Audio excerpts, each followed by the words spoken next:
So today's topic of discussion is the foundations of biochemistry.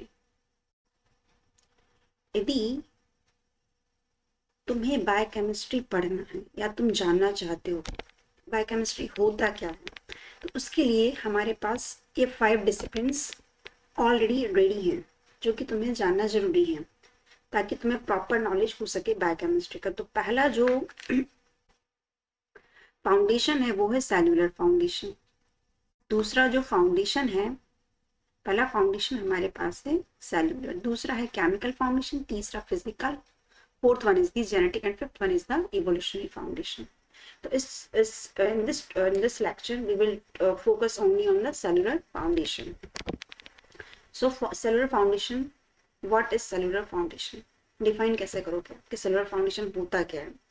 तो the unity, हम यहाँ क्या लिखते हैं, the unity and diversity. Here is a big and huge amount word, that is the diversity. Diversity of organism become apparent at the cellular level.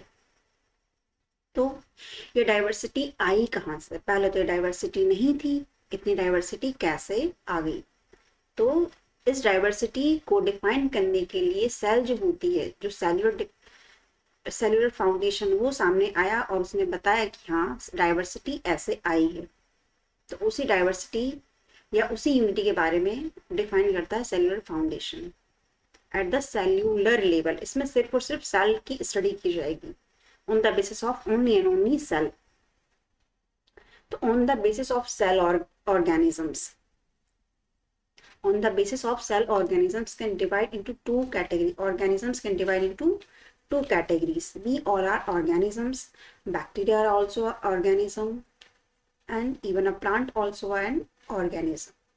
So we have divide all the organisms on the basis of cell into two broad category. First category is the microscopic and second will be the macroscopic. In microscopic category, some organisms are whose, और you can say ऐसे organisms आ सकते हैं जो कि हमारी naked eye से हमें दिखाई नहीं देते। यदि हमें उन्हें देखना है तो हमें माइक्रोस्कोप का यूज करना चाहिए या करना पड़ेगा। और ये माइक्रोस्कोप इलेक्ट्रॉन माइक्रोस्कोप भी हो सकता है, फ्लोरोसेंट भी हो सकता है, या इवन एक सिंपल लाइट माइक्रोस्कोप भी हो सकता है। और जब हम बात करते हैं मैक्रोस्कोपिक लाइट, तो मैक्रोस्कोपिक लाइट को देखने के लिए हमें माइक्रोस्कोप की जरूरत नहीं होती है। It is just a joke for explaining you. Microscopic is a single cell life and macroscopic is a huge or group of cells of life. तो झुंड है, झुंड को हम आसानी से देख सकते, बजाय कि एक व्यक्ति कहीं खड़ा उस पर आप नजर आपकी नहीं जाएगी, आपकी नजर वहां जाएगी जहां पर झुंड है या पर ग्रुप ऑफ पर्संस खड़े हुए। तो similarly in that manner microscope, जो माइक्रोस्कोपिक लाइफ है वो क्या है, ग्रुप ऑफ सेल्स है। उसमें क्या है, groups of cell, group of cells present है। जबकि माइक्रोस्कोपिक लाइफ में ओनली सिंगल सेल लाइफ है। अब बात कर ही ली सेल की, तो सेल क्या होती है? सेल जो है वो स्मॉलेस्ट यूनिट ऑफ लाइफ है। लाइफ क्यों बोल दिया? क्योंकि हमारी जो लाइफ है वो सेल कहते हैं, cell is the mother for the life. जैसे हमें बर्थ देने के लिए हमारी माँ होती है, सिमिलर मैनर एक सेल जो होती है, मदर सेल जो होती है, वो डॉटर सेल को बर्थ देने के लिए रिस्पॉन्सिबल है। कैसे, देख लेते हैं। ये बैक्टीरियल सेल है, हम बोल रहे हैं कि ये क्या है, बैक्टीरियल सेल है। और ये जो है वो है एनिमल सेल। अब जब हम बैक्टीरियल सेल की बात करते हैं तो बैक्टीरियल सेल जो होता है उसका डायमीटर होता है 1 माइक्रोमीटर, बहुत ही कम है। और जो एनिमल सेल होती है उसका होता है 50 माइक्रोमीटर से लेके 100 माइक्रोमीटर तक होता है। अच्छा ठीक है, अब सारे के सारी सेल्स हैं, सब में क्या होनी है, साइटोप्लाज्म होना है, साइटोप्लाज्म होना है, प्लाज्मा मेम्ब्रेन होनी चाहिए, और राइबोसोम्स होना। राइबोसोम्स तो है ही जरूरी, क्यों? Without ribosomes we can't synthesize the protein, और प्रोटीन जो होते हैं वो तो हर सेल के लिए जरूरी है। ठीक है, अब cells are structure and functional unit of all living organism. हमने यहाँ लिख दिया है कि ऑल लिविंग ऑर्गेनिज्म, सारे के सारे ऑर्गेनिज्म इसमें आ चुके हैं, including prokaryote up to the eukaryotes, including prokaryote up to the eukaryotes. अब जब हम सेल की बात कर ही लेते हैं तो सेल जो होती है वो कुछ इस टाइप की होती है।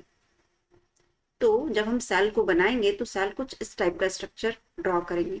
तो इसको हम कहेंगे आउटर मेम्ब्रेन जो है वो क्या है, प्लाज्मा मेम्ब्रेन है। इसके अंदर कुछ इस टाइप से फ्लूइड प्रेजेंट होगा या एक्वस सॉल्यूशन होगा, उसको हम कह रहे हैं कि ये साइटोप्लाज्म है। जैसे हमारे जीने के लिए हमें एक्वस एनवायरनमेंट जरूरी है, पानी जरूरी, सिमिलर मैनर में सेल को भी एक्वस एनवायरनमेंट चाहिए, जो कि ये एनवायरनमेंट कौन प्रोवाइड करवा देता है, साइटोप्लाज्म दे देता है। और इसके अंदर ही कहीं पे होगा हमारा DNA, this is the blueprint of life, this is the DNA और genome of our life. Okay, तो ठीक है, हमने सेल का पता कर लिया, सेल कैसी होती है पता चली हमें। हमने सेल को डिवाइड भी कर दिया कि प्रोकैरियोटिक सेल होती, यूकैरियोटिक सेल होती। प्रोकैरियोट और यूकैरियोट में एक क्या कह सकते हैं, क्रिटिकल और क्रिटिकल फीचर होता है। जैसे कि जो प्रोकैरियोटिक सेल होती है उसमें मेम्ब्रेन बाउंड ऑर्गेनेल जो होते हैं वो एब्सेंट होते हैं। यहाँ तक कि इसका जो न्यूक्लियस होता है वो भी मेम्ब्रेन बाउंड नहीं होता, इसलिए हम इसको न्यूक्लियोइड कहते हैं, न्यूक्लियस नहीं कहते हैं। जबकि और in contrast to eukaryotic cells have a membrane bound organelles or even its nucleus it's also bounded by membrane। okay? तो जब हमें पता चला कि सेल जो होती है वो सेल दो कैटेगरी में डिवाइड है, प्रोकैरियोट और यूकैरियोटिक सेल में। ठीक है, तो हमें पता कैसे चलेगा कि ये प्रोकैरियोट सेल है और ये यूकैरियोट सेल है। हमने क्या किया, एक टेस्ट ट्यूब में सेल्स को क्या ले लिया है, बहुत सारी सेल्स को ले लिया है। सबसे पहले हमने क्या, प्रोकैरियोटिक सेल को लिया है। प्रोकैरियोटिक सेल को हमने सेंट्रीफ्यूज किया, और सेंट्रीफ्यूज जो होता है वो एक प्रिंसिपल होता है, ग्रेविटी फोर्स उस पर डिपेंड करता है, उस पर वर्क करता है, उस पर वर्क करता है। तो जब हम प्रोकैरियोटिक सेल को यदि हम सेंट्रीफ्यूज करवाते हैं, सेंट्रीफ्यूज क्या होता है, एक मिक्सचर टाइप का मशीन होता है, होमोजेनाइज सॉल्यूशन हमने ले लिया है, तो क्या होगा, प्लाज्मा मेम्ब्रेन रप्चर हो जाएगी। प्लाज्मा मेम्ब्रेन यदि रप्चर हो गई तो उसके अंदर का जो फ्लूइड हम जिससे कह रहे हैं साइटोप्लाज्म, वो क्या हो जाएगा, वो भी रिलीज आउट हो जाएगा उस प्लाज्मा मेम्ब्रेन में से। और यदि उस साइटोप्लाज्म यदि रिलीज आउट हो गया है इन टेस्ट ट्यूब, हम इन विट्रो कंडीशन की बात करें, नॉट इन वीवो। ओके, तो होगा क्या, उसका जो न्यूक्लियोइड है जिसमें हमारा डीएनए है या उस बैक्टीरियल सेल का डीएनए है, मोस्ट प्रोबेबली ई कोलाई जो होता है उसकी हम स्टडी करते हैं प्रोकैरियोट्स को स्टडी करने के लिए। तो जो उसका न्यूक्लियस है वो भी क्या होगा, रिलीज आउट हो जाएगा इन टेस्ट ट्यूब। तो जब हम इसको सेंट्रीफ्यूज करते हैं तो जो नीचे सबसे पहले जो पैलेट फॉर्म होता है वो न्यूक्लियस है। वो क्या है, सबसे पहले आया न्यूक्लियस, इस जो सबसे पहले जो आएगा वो होगा न्यूक्लियस। ये हमारे पास टेस्ट ट्यूब है, हमने ले लिया इसमें सेल। अब जो सबसे पहले यहाँ पे जो पैलेट फॉर्म करेगा वो क्या है, हमारा न्यूक्लियस। उसके बाद अकॉर्डिंग टू ग्रेविटी फोर्स जो भी according to gravity in case of prokaryote there will be no other membrane bound organelles or any other organelles। so क्या होगा, राइबोसोम है, जो राइबोसोम का पैलेट फॉर्म होगा। After that removal of nucleus there will be the presence of cytosol, that is the presence of supernatant। इसी supernatant को हम कहते हैं cytosol, और यही cytosol जो होता है वो क्या होता है, concentrate fluid होता है। इस fluid में क्या होता है, एंजाइम्स प्रेजेंट होते हैं, मेटाबोलाइट्स प्रेजेंट होते हैं, जो कि जरूरी है सेल के सर्वाइवल के लिए। सिमिलर यही चीज हम क्या करते हैं, प्रोकैरियोटिक सेल जो होती है उनमें भी अप्लाई कर देते हैं, सेंट्रीफ्यूगेशन हम यूकैरियोटिक सेल जो होती है उसका भी डिफरेंशियल सेंट्रीफ्यूगेशन कर सकते हैं, और प्रिंसिपल जो होगा वो सेम ही होगा दोनों के लिए। अब ये जो डायग्राम है ये क्या है, ट्री ऑफ लाइफ है। क्या है ये, ट्री ऑफ लाइफ है। क्यों ट्री ऑफ लाइफ है, क्यों, साइंटिस्ट कार्ल हूस, सभी लोगों ने कार्ल हूस का नाम सुना ही होगा। क्या इन्होंने क्या किया है, जो ऑर्गेनिज्म से उनको 3 डोमेन क्लासिफिकेशन, इनका जो क्लासिफिकेशन का जो सिस्टम है, उन्होंने यहाँ पर डोमेन क्या होता है, एक टाइप का ग्रुप है, कि एक ग्रुप में उन्होंने कुछ बैक्टीरिया रख दिए, एक ग्रुप में इन्होंने कुछ आर्किया रख दिया और कुछ यूकैरियाज रख दिए। अब हुआ क्या, इन्होंने इस क्लासिफिकेशन को किस बेस पर क्लासिफाई किया, और हम ये कह सकते हैं कि ऑर्गेनिज्म को किस बेस पर इन्होंने क्लासिफाई किया होगा। इन्होंने क्या किया, 16S जो राइबोसोमल सीक्वेंस होती है उसके बेस पे इस 3 कैटेगरीज में इनको डिवाइड किया। अब जो प्रो बैक्टीरिया जो होता है, बैक्टीरिया और आर्किया, ये दिखने में तो क्या होते हैं, स्ट्रक्चर वाइज सिमिलर है, बट इनका जो जीनोम सीक्वेंसिंग किया गया, इनका जो gene 16 on the base of 16S ribosomal differences दिखाई दिए इनको सबको। तो जिन जिन में सीक्वेंस सिमिलरिटी पाई गई, जैसे आर्किया के कुछ ऑर्गेनिज्म से जो मैंने यहाँ नाम लिख रखे, मिथेनो सार्सिनो, मिथेनोकोकस, इनकी सीक्वेंस सिमिलरिटी जो थी जीन की वो सिमिलर पाई गई, तो उन्होंने उसको आर्किया में रख दिया। और बैक्टीरिया के कुछ बैक्टीरियाज थे जिनके सिमिलर सीक्वेंसेस थी, और यूकैरियोट्स में भी कुछ ऐसा ही हुआ था। तो उन्होंने इस तरीके से इनको 3 क्लासेस में डिवाइड कर दिया। हुआ क्या था, इन प्रिमिटिव एनवायरनमेंट, जब बहुत पहले की बात है, जब हम कह रहे हैं कि सिर्फ एक सिंगल सेल का क्या हुआ था, ओरिजिन हुआ था। अब उस सिंगल सेल का जब ओरिजिन हो गया तो उसने क्या करना है, अब एक नई लाइफ को जन्म देना है। मतलब एक नई लाइफ से हमारा मतलब है एक नई सेल को, एक नई सेल बनाएगी, एक सेल से 2 सेल बननी है, इसी को तो हम डिवीजन कहते हैं। वो हम बात करेंगे जब हम सेल डिवीजन साइकिल पढ़ेंगे कि डिवीजन होता कैसे, बट अभी फिलहाल के लिए इतना है कि इस सेल ने क्या किया होगा, डिवाइड किया होगा। जैसे जैसे ये डिवाइड करती गई, इसमें कुछ एडवांसमेंट, कुछ नए नए कैरेक्टर्स भी आते गए। जैसे कि हम सभी जानते, जो माइटोकॉन्ड्रिया एक समय तक क्या था, ये प्रोकैरियोटिक सेल था, एक इंडिविजुअल प्रोकैरियोटिक सेल था, बट कुछ म्यूटेशन, कुछ अडॉप्टेशंस हुए जिसकी वजह से यही माइटोकॉन्ड्रिया या फिर क्लोरोप्लास्ट जो है वो यूकैरियोटिक सेल के अंदर एंटर हो गया और परमानेंट एसोसिएट हो गया यूकैरियोटिक सेल के साथ। तो ये कुछ एडवांसमेंट होते हैं जो कि टाइम के साथ होते हैं सेल के अंदर, और अभी भी हो रहे होंगे और होंगे, आगे भी होंगे। तो हुआ क्या, यहाँ पर क्या हुआ है, ये स्पेशिएशन हो गया है, यहाँ पर स्पेशिएशन हो गया है। मतलब स्पेशिएशन, ये जो बताया गया है इसको हम कहते हैं स्पेशिएशन का इवेंट कहते हैं। अब बैक्टीरिया में क्या क्या आएगा, बैक्टीरिया जो होते हैं वो 2 कैटेगरी में डिवाइड करते हैं हम उनको, gram positive, gram negative bacteria भी होते हैं। कुछ नॉन सल्फर बैक्टीरिया होते हैं, कुछ पर्पल बैक्टीरिया होते हैं, कुछ बैक्टीरिया ऐसे भी होते हैं जो कि फोटोसिंथेसिस करते हैं, कुछ बैक्टीरिया ऐसे होते हैं जो कि फोटोसिंथेसिस नहीं करते हैं। तो हम इन ऑर्गेनिजम्स को क्लासिफाई करेंगे जब हम इनके सोर्स ऑफ एनर्जी की बात करेंगे, उस बेस पर इनको फिर अगेन क्लासिफाई किया जाएगा। बट अभी फिलहाल के लिए हम ये बोल सकते हैं जो 3 डोमेन क्लासिफिकेशन होता है उसमें बैक्टीरिया, आर्किया और यूकैरिया को शामिल किया गया। जब हम यूकैरिया की बात करते हैं तब हम कहते हैं कि हम यूकैरियोट्स हैं।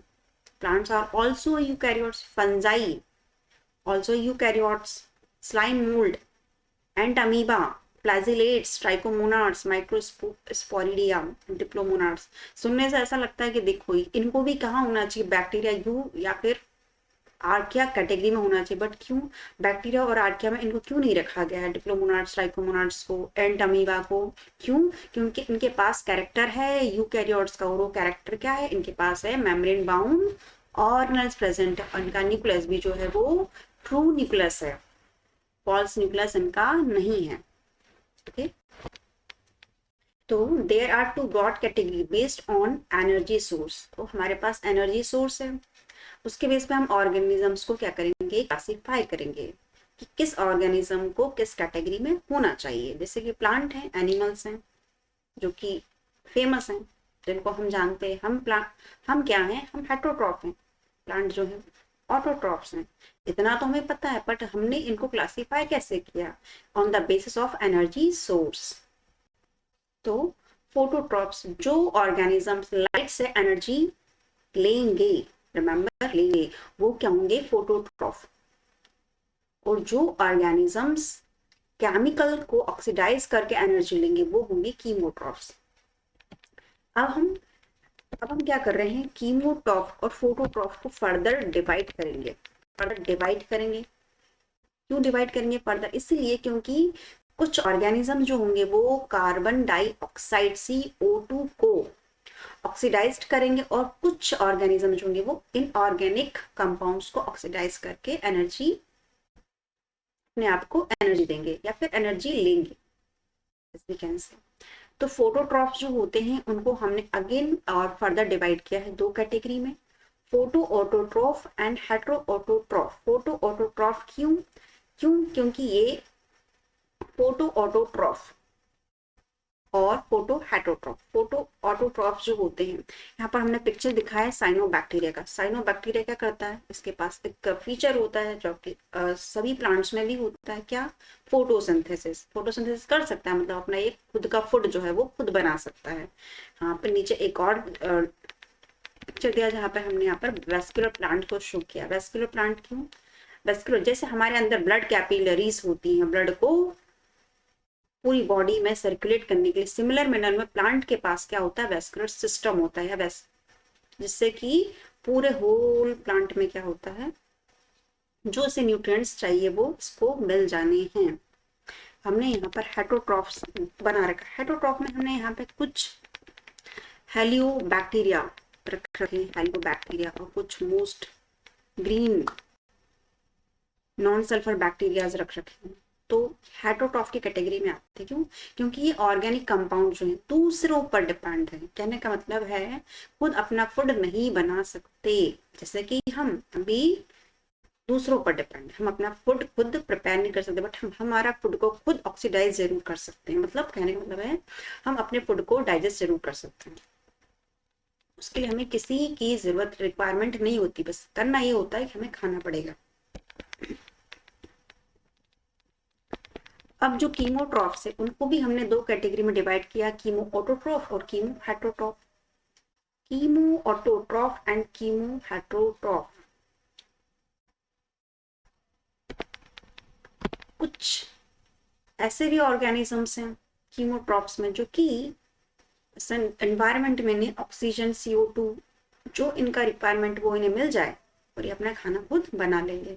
कुछ ऐसा ऑर्गेनिजम्स है जो कि दूसरों का बना हुआ खाना उस पर अपना कब्जा जमाना चाहते हैं, जैसे कि हमने यहाँ पे टाइगर को शो किया। टाइगर एक कार्निवोर्स है जो कि दूसरे ऑर्गेनिजम्स को खाता है एज अ फूड। अब बात कर ही ली है बैक्टीरिया और आर्किया, तो उनके सेल में क्या सिमिलरिटी है, क्या डिससिमिलरिटी, उसकी बात भी कर ही लेते हैं। क्या क्या फीचर्स प्रेजेंट है वो भी बता देते हैं। तो जब बात करते हैं बैक्टीरिया और आर्कियल सेल की, तो we have a structure. This is the diagram of bacteria, and this will be the diagram of bacteria. In the bacteria, these are the flagellas, and this is cell envelope, nucleoid, and pili. Pili is also present in bacteria. This is the gram positive. This is the cell of gram. This is the cell. Cell का structure देख रहे हैं हम यहाँ पर, cell of gram positive bacteria. तो होगा क्या सेल में? सेल में सबसे ऊपर जो होगा वो एक सॉलिड लेयर होगी जो कि किसकी, प्रोटीन्स और पॉलीसेकेराइड्स की बनी होगी, इसमें ग्राम पॉजिटिव बैक्टीरिया में। और थिक जो होती है पेप्टिडोग्लाइकन, जो पेप्टिडोग्लाइकन जो होता है वो ग्लाइकोसा अमाइनोग्लाइकन से बना होता है, जिसे कि हम कहते हैं नाम और नाग, एनएसिटाइल and acetyl glucosamine and acetyl glutamic acid, नाम एंड नाग। इनका क्या होता है, ऑल्टरनेट इनकी सब यूनिट्स रहती हैं इस रीजन में। इस रीजन को हम क्या रहे हैं, पेप्टिडोग्लाइकन। और नीचे होती है प्लाज्मा मेम्ब्रेन। इनके पास क्या होती है, सिंगल प्लाज्मा मेम्ब्रेन होती है। इनके पास होती है सिंगल प्लाज्मा मेम्ब्रेन।